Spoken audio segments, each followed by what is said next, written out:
When it comes to profiling testing that you touched on there, do you have like standards that you've sort of come up with over your 30 years of experience for certain sports, or perhaps the age of the athlete or whatever criteria it might be? For the non-American sports, I would do a 10 meter and a 30 meter test, with the 10 meter being an interval time on the way to 30. So you get an indication of early acceleration, how they get, their early acceleration from that 10-meter time. And then you can see how they speed up between 10 and 30.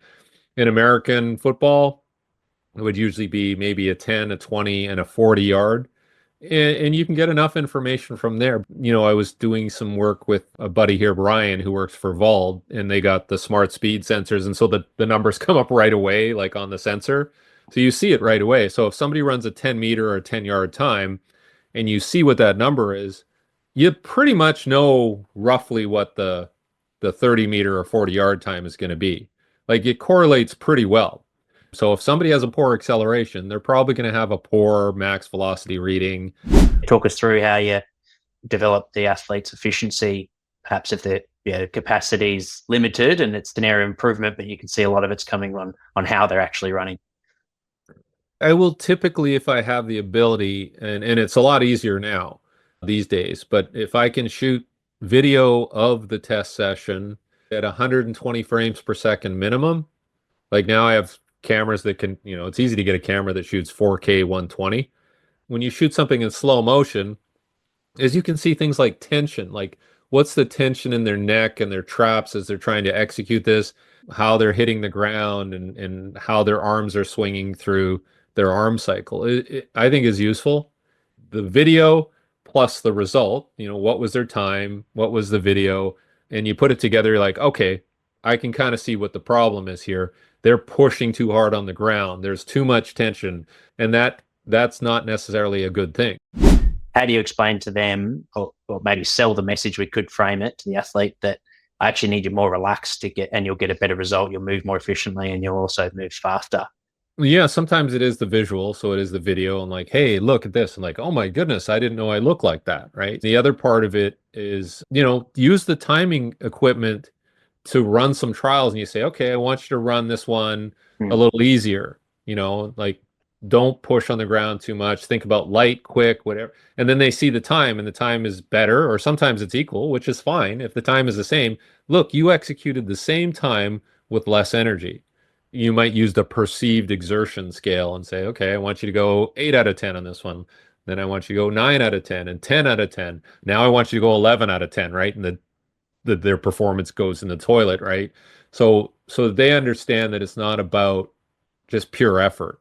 It's about execution efficiency. It's allowed me to advance an athlete a lot easier once they understand this connection, that it isn't about just full out 100%. It's about the appropriate intensity, not the max intensity. And most of those calls made, like you talked about the intuition and being agile with your decision making, is most of that on competency where you're like, okay, you look like you're ready for bounding opposed to hopping? Yeah, I mean it's competency, but you have to also factor in, like, so if somebody's really good at something, okay, great, technically they're good, but have you had enough graded exposure to make sure that if you jump into that, they're not going to be at risk for like getting really sore or irritating a tendon?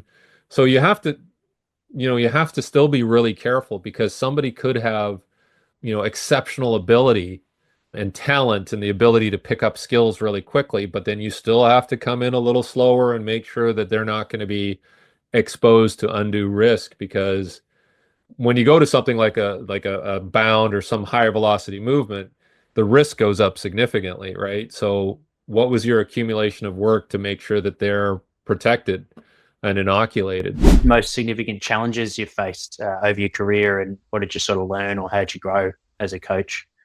The challenge is always going to be, you try to save and help everyone. Like you think, okay, I've got to help everyone. I've got to, and it's impossible. You can't have that impact on everyone because you only have so much energy. But you find out very quickly you have a finite capacity to help.